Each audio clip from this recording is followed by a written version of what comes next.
শ্রদ্ধা জানাই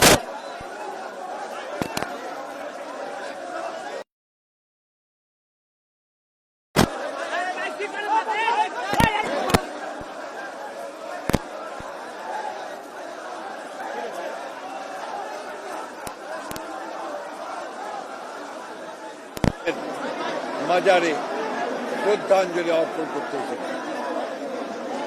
আজকে তারই পাশে শুয়ে আছেন আমাদের আর একজন জন্মা অপরাজেয় নেত্রী, মহিষী নেত্রী, যিনি তার সারাটা জীবন বাংলাদেশের গণতন্ত্র, স্বাধীনতা ও সার্বভৌমত্বের জন্য লড়াই করে তার জীবন উৎসর্গ করেছেন। শহীদ প্রেসিডেন্ট জিয়া রহমান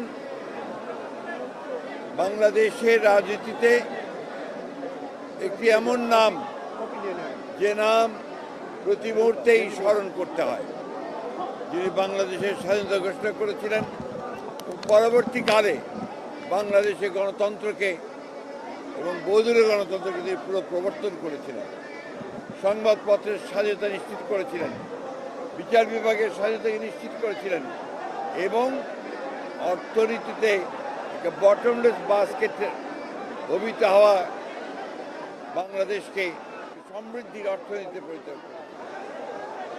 শহীদ প্রেসিডেন্ট জিয়া রহমানকে সেই জন্যে আমরা বাংলাদেশের মানুষ প্রতি বছর স্মরণ করি।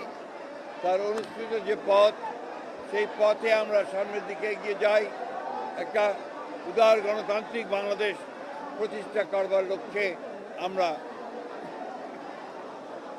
আরো দৃঢ়ভাবে শপথ গ্রহণ করি।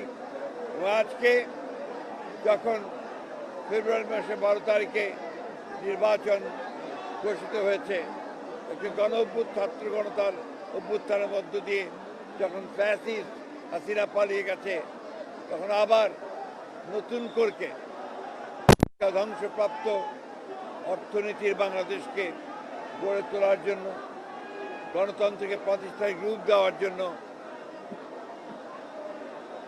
আমরা আজকে এখানে শপথ নিয়েছি। এবং এই শপথের মধ্য দিয়ে বাংলাদেশ জাতীয়তাবাদী দল এবং সমস্ত অঙ্গ সংগঠন বাংলাদেশে শহীদ জিয়ার যে আদর্শ, সেই আদর্শকে এখানে বাস্তবায়িত করবে, এই শপথ আমরা আজকে এখানে নিয়েছি। আমরা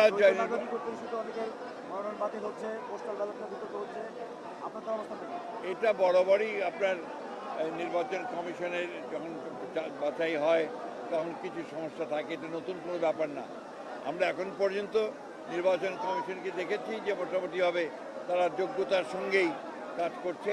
আমাদের যে সমস্যাগুলো একটা আমরা মনে করেছি, সেগুলো আমরা গতকাল তার সামনে তুলে ধরেছি এবং আমরা বিশ্বাস করি যে নির্বাচন কমিশন যোগ্যতার সঙ্গেই এই নির্বাচন পরিচালনা করতে সক্ষম হবে। জামায়াত ইসলামের পক্ষ থেকে কালকে প্রধানমন্ত্রীর সাথে সাক্ষাৎ করা হয়েছিল, সেখানে দাবি করা হয়েছে তাদের আমিরকেও যেন